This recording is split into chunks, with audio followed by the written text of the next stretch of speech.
Esta es una emisión de crítica artística y periodística. Todas las personas que aquí aparecen fueron grabadas con su autorización y cualquier opinión y/o información transmitida refleja el punto de vista de su autor, mas no el de Azteca.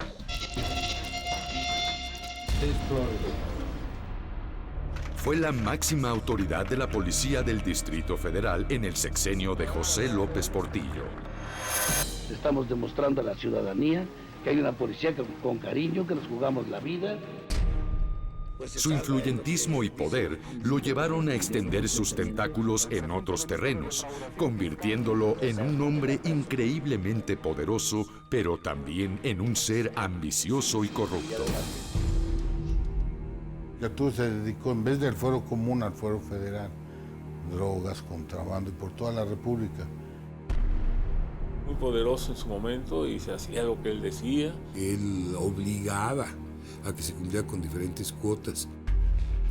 Pero el ocaso de su era no tardó en llegar y fue acusado de múltiples delitos. Pues se supieron muchas cosas de él, de cómo la tortura en México reinó, ¿no?, durante su periodo policíaco, ¿verdad? Los golpeaban, los hacían, los torturaban. Y loco, y después los consignaban, pues muchos estaban ahí, se quejaban. Fue llevado a prisión en medio de una saga detectivesca que por vez primera es relatada a este programa por quien propició su captura. Le aviso al FBI en qué vuelo llegaba y ahí lo detienen. Pero, ¿cómo acaparó Arturo Durazo Moreno semejante poder? Y también, ¿cómo fue su caída? ¿Cómo vivió su encierro? ¿Es verdad que al interior de la cárcel tenía privilegios de los que ningún otro recluso gozaba? Tenía una celda como todos. Esta es la historia del máximo jefe de la policía capitalina, cuyo poder e influyentismo lo convirtieron en un símbolo de la corrupción, la extorsión y la mordida en México. Es la historia de Arturo el Negro Durazo. Tras las rejas, la hora del juicio ha llegado.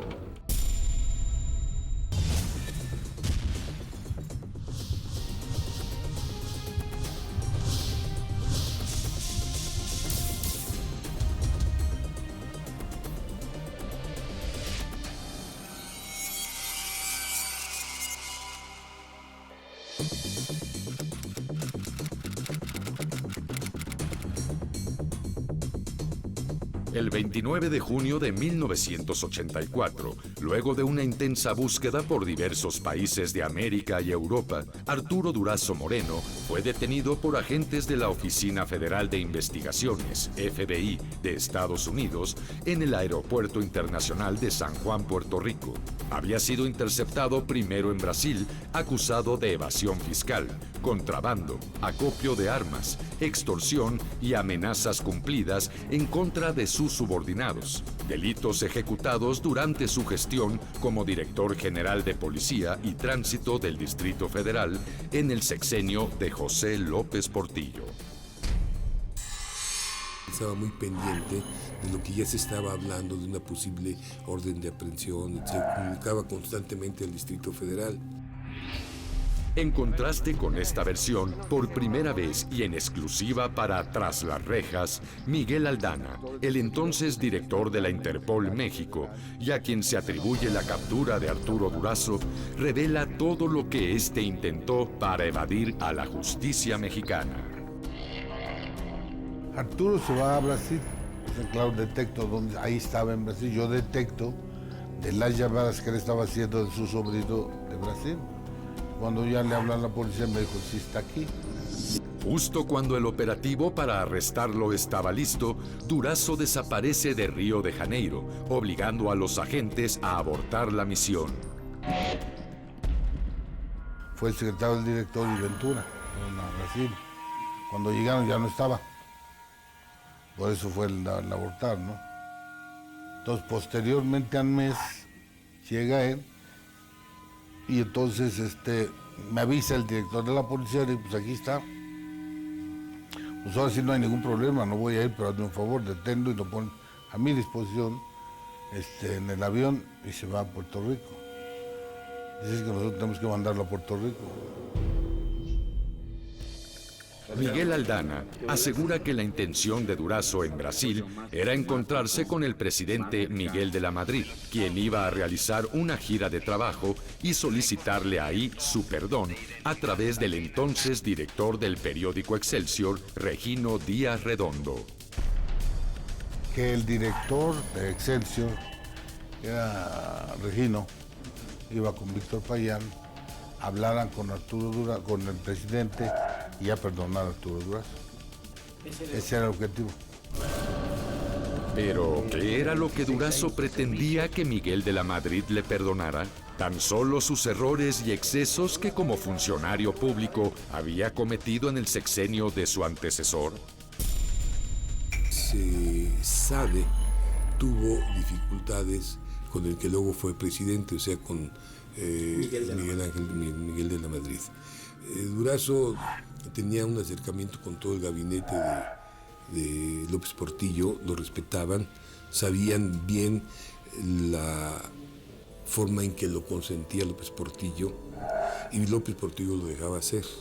Durazo era bromista, a lo mejor hubo una broma que a Miguel de la Madrid no le gustó, y de ahí el encono de Miguel de la Madrid hacia Arturo Durazo. Si quisieran detenerlo, había por dónde, podían hablar de corrupción, de muchas cosas, porque, repito, fue una situación creada, estudiada y de antemano ya calificada su detención, porque ese era el deseo de Miguel de la Madrid. Era la primera vez que la Contraloría ejercía acción penal en contra de un exfuncionario, que él huyó a España y después allá con papeles falsificados. ¿Por qué lo aprenden? Problemas de gobierno. Esos son problemas de gobierno. Miguel Aldana asegura que otra de las intenciones de Durazo en Brasil era someterse a una cirugía plástica para transformar su rostro y evitar ser reconocido y, en consecuencia, detenido. Ese era el objetivo. Sí. Y sí iba a ser una cirugía, Arturo, ¿eh? ¿Para qué? ¿Para una cirugía para que no lo reconocieran? Así es. O sea, finalmente iba a cambiar como de identidad. Claro. Nada de esto le resultó al hasta entonces prófugo de la justicia Arturo Durazo. Tras su localización en Brasil, fue deportado a Puerto Rico porque Brasil y México no tenían en ese entonces un tratado de extradición. Brasil así dijo, no lo podíamos mandar a México. Brasil en ese momento no había relaciones. No, Interpol no estaba dentro de Brasil. Y entonces lo mandan a Puerto Rico y entonces me dan el vuelo y todo, le aviso al FBI en qué vuelo llegaba y ahí lo detienen. Arturo Durazo Moreno afrontó un proceso de extradición en Estados Unidos durante poco más de 2 años. Permaneció en una prisión de Los Ángeles, California, donde empezó a experimentar la vida tras las rejas.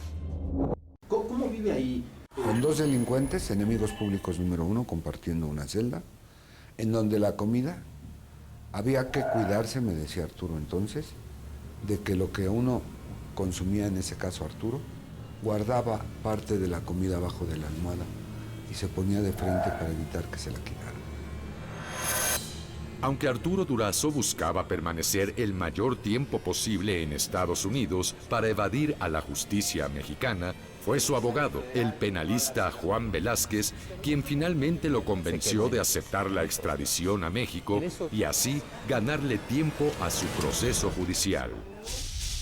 Él lo que me comentó es que estaba muy cansado de huir. Después de ser entregado por las autoridades norteamericanas la noche del 1 de abril de 1986, Arturo Durazo Moreno arribó a México la madrugada del 2 de abril. Pregunta, ¿qué piensa de su regreso a México? Yo no puedo hablar, están mis abogados. Ajá. ¿Teme usted por su vida, señor? No, yo no tengo, estoy en México, no puedo temer por mí. ¿Es usted inocente, señor? Sí, soy inocente. Perfecto. ¿No quiere agregar algo? Nada, señor. Gracias. Compareció ante el juez 26 de lo penal del Fuero Común y ante el juez 8º de distrito en materia penal del Fuero Federal, quienes los días 4 y 5 de abril le dictaron auto de formal prisión. A partir de ese momento, quien fuera la máxima autoridad policíaca de finales de los años 70 y principios de los 80, el hombre poderoso que había vivido rodeado de lujos, excesos y excentricidades, enfrentaría 6 años de un agobiante juicio penal tras las rejas del reclusorio Oriente. Pero, ¿cómo fue que Arturo Durazo Moreno pasó de ser un simple policía a un personaje poderoso y protegido de la máxima cúpula política durante todo un sexenio? Y años más tarde, ¿quién y por qué ordenó su persecución y detención? Tras la culminación del mandato presidencial de José López Portillo, su sucesor, Miguel de la Madrid Hurtado, implementó una campaña de renovación moral entre los servidores públicos. Buscaba castigar a todos aquellos que habían incurrido en actos de corrupción o enriquecimiento ilícito. Los primeros en ser investigados fueron el exdirector de Pemex, Jorge Díaz Serrano, y el exjefe de la policía capitalina, Arturo Durazo Moreno. En un momento, el retrato de un aparentemente honesto policía y su radical viraje hacia la corrupción cínica y el deshonor. Él obligaba a que se cumpliera con diferentes cuotas. Y más adelante, las vedettes que formaron parte del harén personal de Arturo el Negro Durazo antes de descender al infierno de la cárcel. Que andaba con una mujer muy guapa, una brasilera. Continúa con Arturo el Negro Durazo tras las rejas. La hora del juicio ha llegado.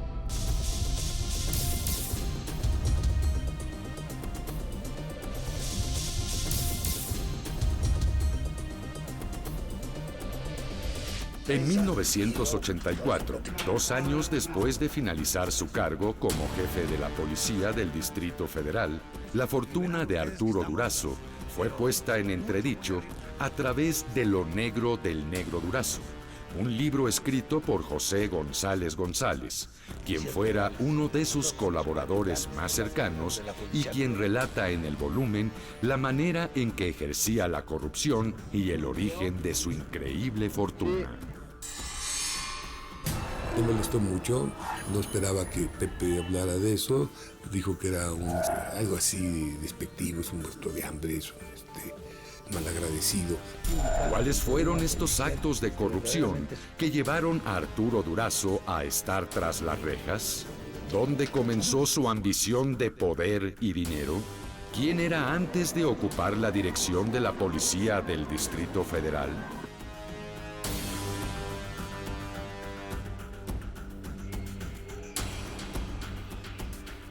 Cerca del ciudadano. Desde pequeño, Arturo Durazo fue apodado El Negro por su tez morena. Aunque no fue un estudiante sobresaliente, sí destacó fue en su habilidad para los golpes durante las riñas callejeras. Desde entonces, trabó amistad con un joven llamado José López Portillo, a quien constantemente defendía de los abusos de sus contrincantes. La vida llevó por caminos diferentes a José López Portillo y a Arturo Durazo. López Portillo se encaminó al ámbito político, mientras que Durazo realizó estudios en la Escuela Superior de Comercio y Administración del Instituto Politécnico Nacional. En la década de los 40, durante el periodo presidencial de Manuel Ávila Camacho, Durazo se desempeñó como empleado en el Banco de México. Pero en 1948, durante el mandato de Miguel Alemán Valdés, se convirtió en inspector de tránsito de la Ciudad de México, cargo en el que permaneció solo 2 años, pues en 1950 se convirtió en agente de la extinta Dirección Federal de Seguridad. Gracias a su elocuencia y carisma, Durazo logró obtener un puesto como agente aduanal en el Aeropuerto Internacional de la Ciudad de México. En ese periodo, Durazo se reencontró con los amigos de la infancia y adolescencia, entre ellos José López Portillo, quien iniciaba su campaña como candidato a la presidencia de la República. López Portillo lo invitó a unirse a su equipo como jefe de seguridad. Él estaba muy pendiente de todo el entorno a la seguridad del presidente. Protesto guardar y hacer guardar la Constitución política de los Estados Unidos mexicanos y las leyes que de ella emanen. El 1 de diciembre de 1976, José López Portillo asumió la presidencia de México y dio a su viejo amigo la oportunidad de asumir un puesto de alto rango dentro de su gabinete. Lo designó jefe de la Dirección General de Policía y Tránsito del Distrito Federal. Durante la gestión de Durazo, pues había una gran tranquilidad en el país o en el Distrito Federal, cosa que es cierta. Pero también hemos de reconocer que era otra la delincuencia, era otro tipo de delincuencia. Estamos muy satisfechos la Policía Metropolitana y yo creo que también a nivel nacional, porque estas gentes han hecho un daño terrible en todo el país. La gente tenía la idea de que Durazo era de los mejores, que ahí fue donde él pudo acabar con la delincuencia. Y ese es el error que hay, es el error que existe, por eso yo puntualizaba. El problema de la inseguridad, él lo retoma y se crea, viene la Liga 23 de septiembre, que era la guerrilla más fuerte que había de todos en Sudamérica, ¿no? Entonces, el presidente con el ejército forma la Brigada Blanca, por elementos de la DIP, de la Judicial del Distrito, de la Judicial Federal, de la Dirección Federal de Seguridad y de la Policía Militar, la Judicial Federal Militar. Se llamó la brigada ya en el campo. Entonces fueron los que empezaron a pegar por todos lados, pero no es porque haya sido Durazo. No fue Arturo Durazo, sino fueron todos este grupo que se conformó con ellos, ¿no? Pero la estrecha amistad que Arturo Durazo mantenía con el presidente José López Portillo pronto le permitió operar a sus anchas como máximo jefe policíaco y no siempre en beneficio solo de la ciudadanía. Él, contando con el apoyo absoluto del señor presidente, pues fue creciendo en dimensión, se fue, pues eso, posesionando muy bien de lo que era el cuerpo policíaco y de la responsabilidad que él tenía, logrando muchos éxitos. Pero también en ese momento se generaron muchas especulaciones sobre su comportamiento, sobre su forma de ser y vivir. Pero sí era muy prepotente, eso es de lo que... Y luego como director, el secretario pues fue peor, ¿no? Perdió el control de la delincuencia, porque Arturo se dedicó, en vez del fuero común, al fuero federal, drogas, contrabando y por toda la República. Y en realidad la policía nada más era el DF. Y abusaba mucho. Además de su poder, la riqueza de Durazo también fue severamente cuestionada, y es que ¿cómo pudo el jefe de la policía capitalina amasar una inmensa riqueza con un salario de 24,000 pesos mensuales? ¿De dónde salió el dinero para pagar sus lujos y extravagancias?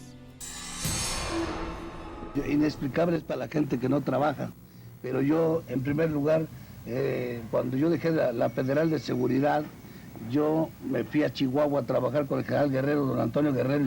Yo entré a una compañía muy fuerte de ellos, de transportes y ganado.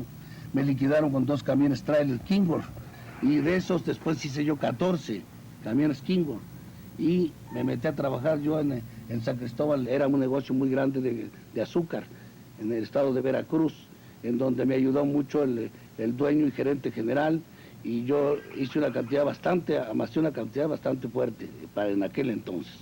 Aparte de eso, yo aquí en Hacienda, una vez me entregaron 10 millones de pesos y otras cantidades bastante grandes. Y yo creo que lo he aprovechado porque yo no soy ni vago, ni soy vicioso. A lo mejor él debió haber sido más discreto, pero para él las cosas eran muy normales. Se lo dije a él varias ocasiones. La ostentación te va a crear problemas.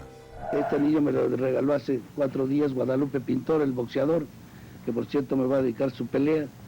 Y yo le obsequié otro anillo que yo traía, ¿verdad? Desde luego más chico, ¿verdad? Pero yo se lo recibí con mucho cariño.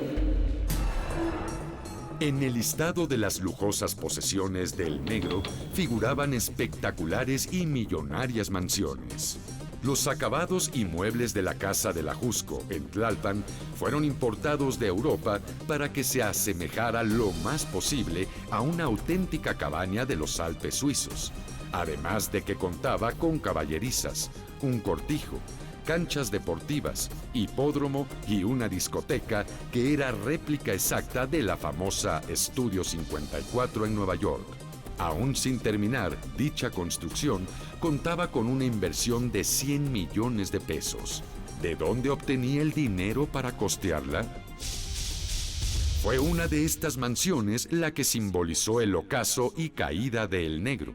De ostentoso diseño, fue conocida como el Partenón de Zihuatanejo Guerrero. En la casa de Zihuatanejo es una casa que hace 6 años la estamos haciendo, desde que estaba en la Procuraduría. Ese terreno se lo compré yo a un amigo mío, que era subdirector de Teléfonos de México, que vive abajo de esa casa. Entonces comenzamos a hacer la casa de Zihuatanejo. Nomás que la gente, yo no sé, les gusta que vivan uno en cuevas. Toda esa gente que se admira son las peores, porque tienen el dinero escondido, como está pasando ahorita, que luego los asaltan, les quitan ese dinero. Yo no, yo lo tengo a la vista, siempre lo he tenido y me lo estoy ocultando. Yo no sé por qué la gente le gusta siempre estarse ensañando con la gente de bien. Eso del Partenón, pues yo creo que es de risa, ¿no? Y una cantidad que ponen, pues lo hacen para verdaderamente que la gente se asuste, ¿no? Usted sabe que últimamente la gente somos atacados porque somos leales a un señor de México. Entonces esas son las gentes que quisieran tener lo que uno tiene a base de intrigas, ¿verdad? Pero a mí me da igual. Yo aquí en la Policía y Tránsito estoy haciendo libros ahorita administrativos que se lo voy a entregar al señor presidente y al señor presidente al que va a entrar, para que vean de qué manera se llevó todo Policía y Tránsito. Las mansiones de Durazo fueron escenarios de fastuosas fiestas que muchas veces, según afirma José González en Lo Negro del Negro Durazo, terminaban en orgías de alcohol, sexo y drogas. Durante las fiestas que yo conviví con Durazo, yo no dudo que muchos hayan consumido alguna droga, más que droga, la cocaína, porque como que estaba de moda, ¿no? Ahora, de que yo vi a quienes, pues no sé, y sí vi a quienes, pero tampoco lo voy a decir. Sí, se juntaban todos los coroneles, generales, tenientes coroneles, mayores, todos, la policía, ¿me entiendes? Y o sea, todo agradable, ¿me entiendes? Y cada quien, pues, lo que ellos querían hacer, ¿me entiendes? Las fiestas de Arturo Durazo hacían evidente lo mucho que su poder e influencia atraía a personajes no solo de la política, sino de la farándula nacional. Fue un hombre muy atento con la gente del medio artístico y yo siempre lo he recordado con mucho cariño. Pepe Jara, Jorge Castro, Yucateco, Carlos Lico, ya muchos de ellos estaban ahí, Montejo. A estas fiestas también acudían las vedettes más famosas de la época. Los Escudero, la Wanda. Sí, la mayoría de todos ellos. Y siempre tuvo sus favoritas también, ¿no? Pues una de ellas pues era Gina Montes, ¿no? Andaba con una mujer muy guapa, una brasilera. Yo no conozco al señor Durazo. Yo lo vi una vez en el Centro Nocturno Marrakech, haciendo el show de la Carabina de Ambrosio, porque era amigo de Chabelo. En un momento, Arturo Durazo se convierte en prófugo de la justicia. ¿Quién lo mandó encarcelar? Entonces me piden a mí hacer la investigación. Y también los 6 años de estancia tras las rejas del más influyente jefe policíaco del Distrito Federal. Era una celda cuya entrada era una reja con una enorme cadena y un ganado muy grueso. Que lo quisieron matar varias veces. Quédate en Arturo, el Negro Durazo. Tras las rejas, la hora del juicio ha llegado.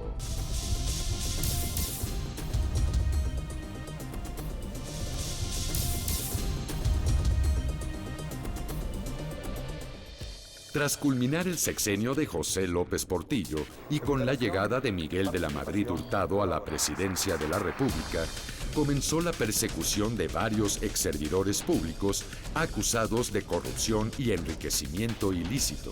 Arturo Durazo Moreno fue uno de ellos, acusado de haber incurrido en actos de corrupción y enriquecimiento ilícito cuando fue director de la Policía Capitalina. Huyó del país para evitar ser detenido. Vino una persecución con ficha roja, como lo insisto, en el FBI, y vivió en Madrid mucho tiempo con nombre falso, en fin, lo que hacen los que huyen, ¿no? Una vez ubicado en Brasil y al viajar a Puerto Rico, Arturo Durazo Moreno fue detenido en el aeropuerto boricua e inmediatamente enviado a Los Ángeles, donde permaneció 2 años en la cárcel de Terminal Island, hasta que el 1 de abril de 1986 fue entregado en Tijuana, Baja California, al comandante Florentino Ventura, quien lo trasladó al reclusorio Oriente en la Ciudad de México para iniciar su proceso por los presuntos delitos de enriquecimiento ilícito, corrupción, acopio de armas, contrabando y abuso de poder.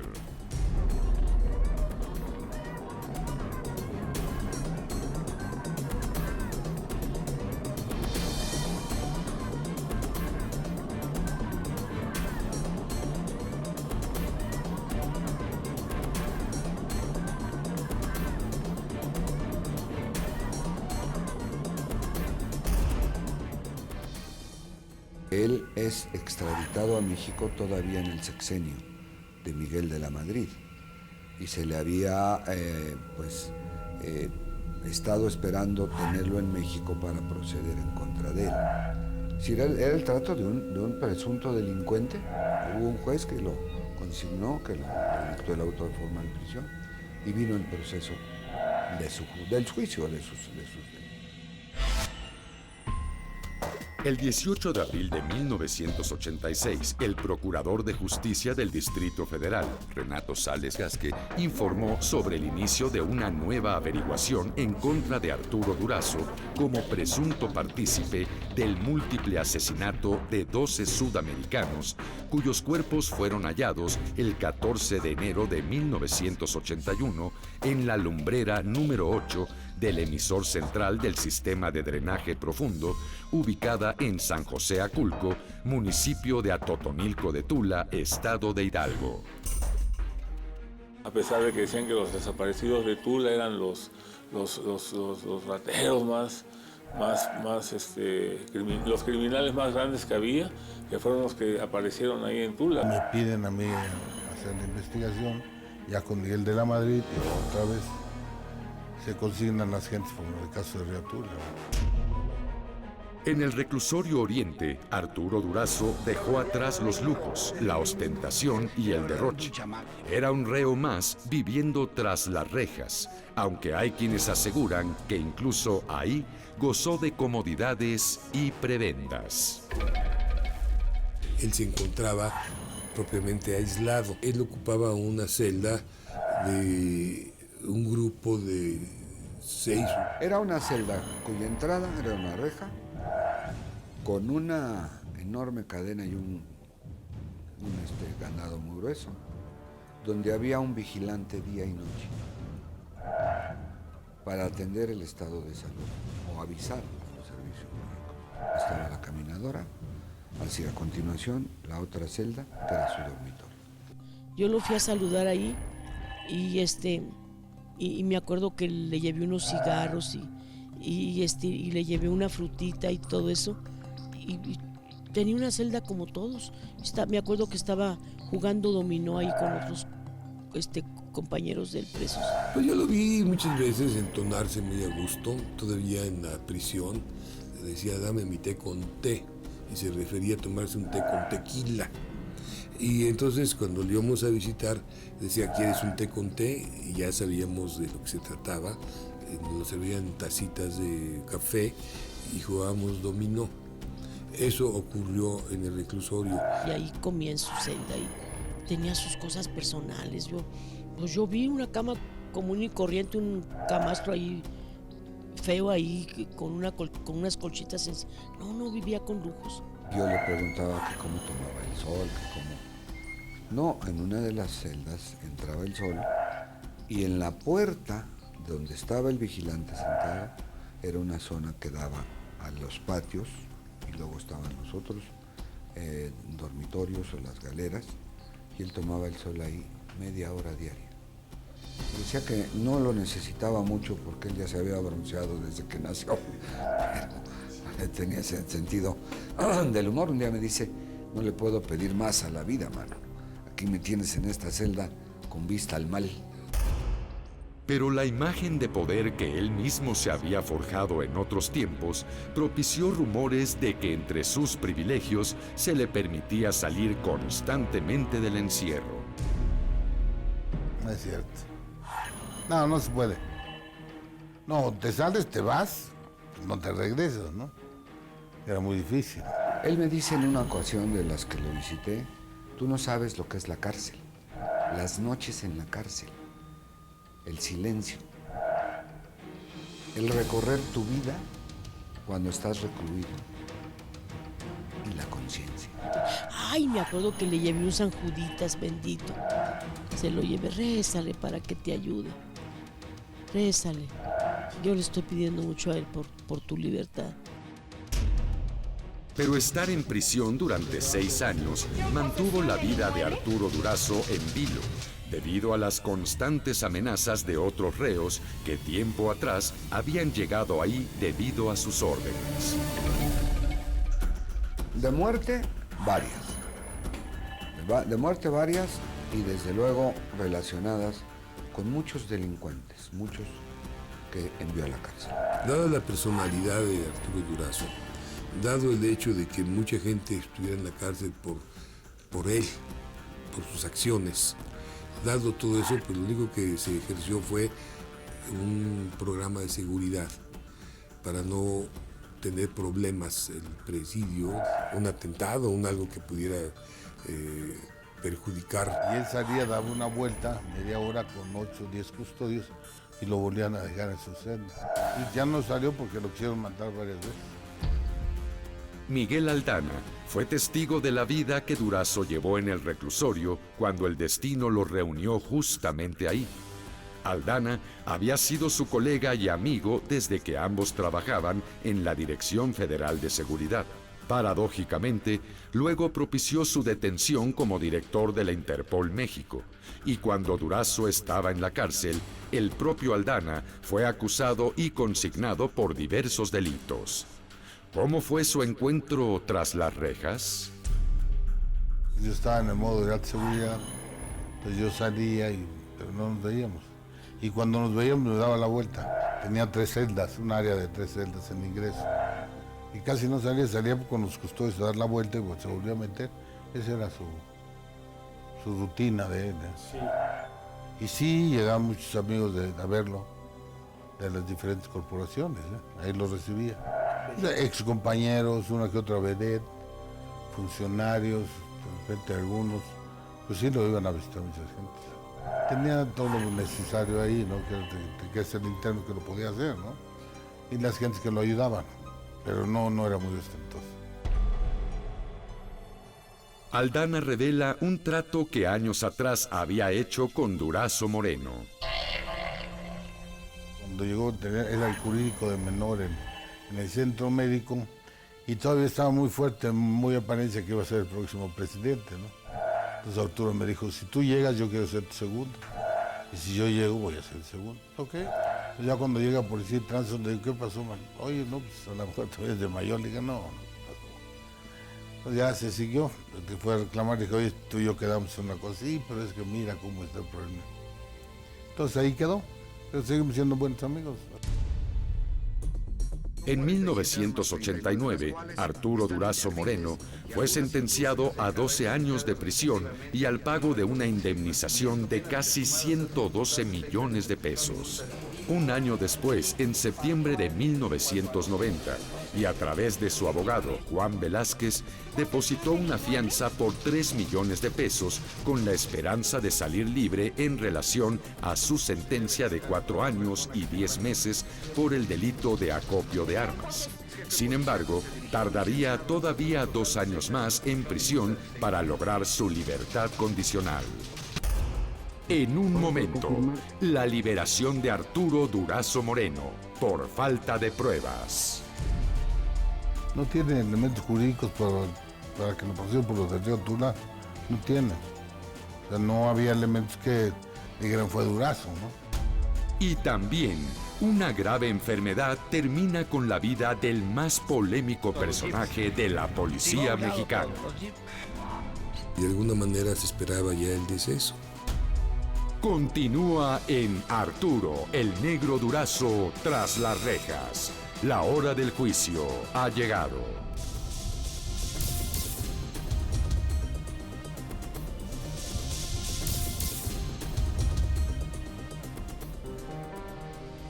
La extorsión es el acto de intimidación o violencia directa en contra de una persona para obligarlo a deshacerse de un bien patrimonial o económico sin desearlo.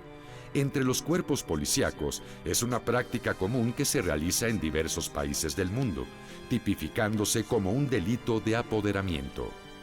¿Qué hacer en México cuando algún elemento policíaco extorsiona a un ciudadano? ¿Hay defensa en contra de ello? ¿Qué hacer cuando alguien es víctima de una extorsión o de cohecho por algún servidor público? Es necesario denunciarlo ante las procuradurías. Hay que acudir al Ministerio Público, bien sea el federal o el del fuero común en cualquiera de los estados o en el DF, presentar la denuncia. Hay policías de investigación especializados y agentes del Ministerio Público que sabrán conducir el proceso. Generalmente se monta lo que se le llama coloquialmente un 4 para poder casi en flagrancia detener a quien comete estas conductas.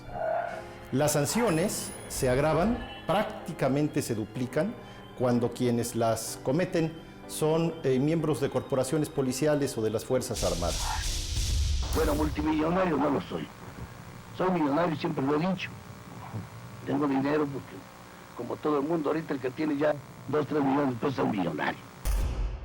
El 1 de julio de 1992, luego de haber pasado 2 años en una cárcel de Estados Unidos y 6 más en el reclusorio Oriente, Arturo Durazo Moreno obtuvo su libertad condicional debido a su delicado estado de salud y a su buena conducta, siendo además exonerado en su presunta participación en la matanza de 12 sudamericanos del río Tula, delito que finalmente no se le pudo comprobar. Tiene. O sea, no había elementos que dijeran fue Durazo, ¿no?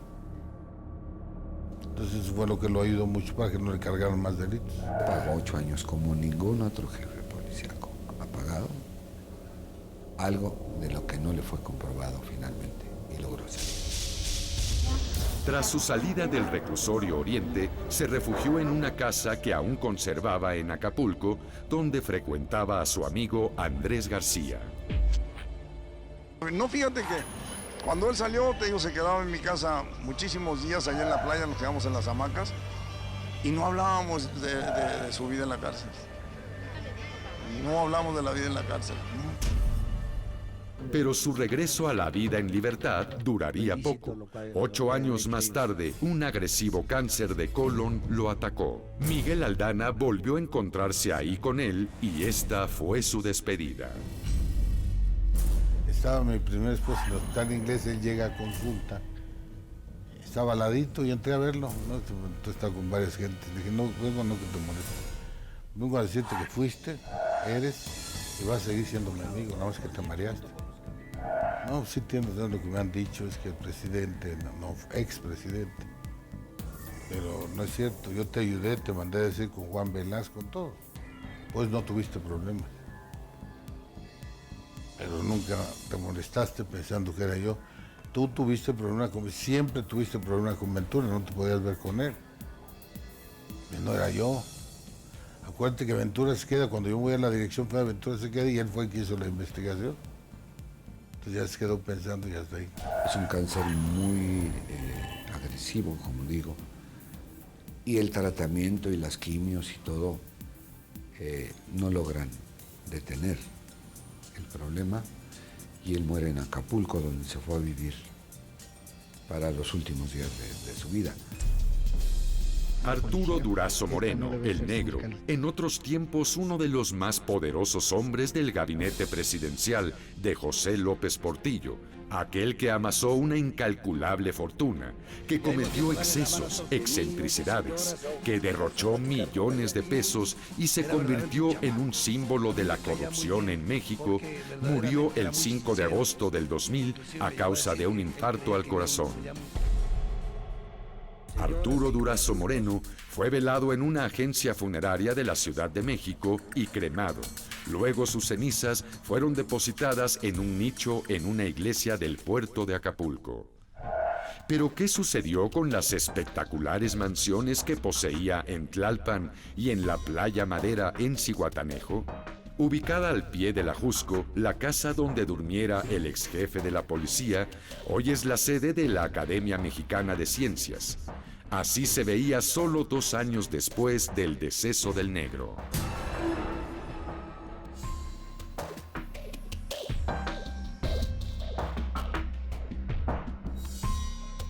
¿Y quién se quedó con el llamado Partenón? Hay una mesa muy bonita de una piedra verde que tenía ahí. Yo la había conocido enterito, ¿no? Y cuando él estaba en la cárcel, le dije, aquí estoy en tu Partenón, hermano. O lo que quedó de él. ¿Ves? Dijo, ni me digas, no me cuentes. Bueno, que ya no te cuento.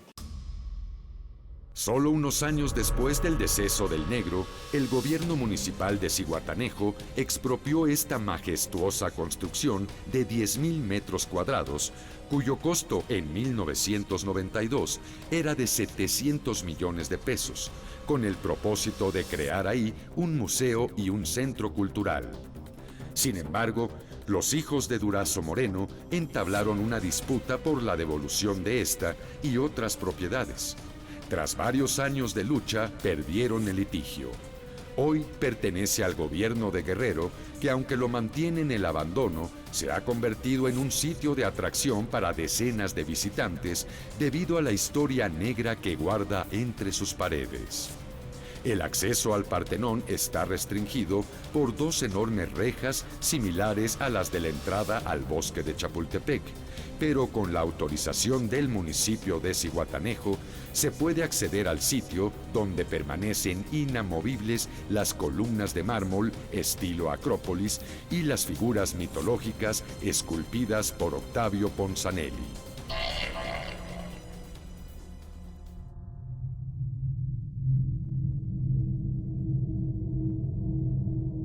Arturo fue y es un hombre de fue un hombre de gran controversia y hasta la fecha lo sigue siendo, tú lo ves.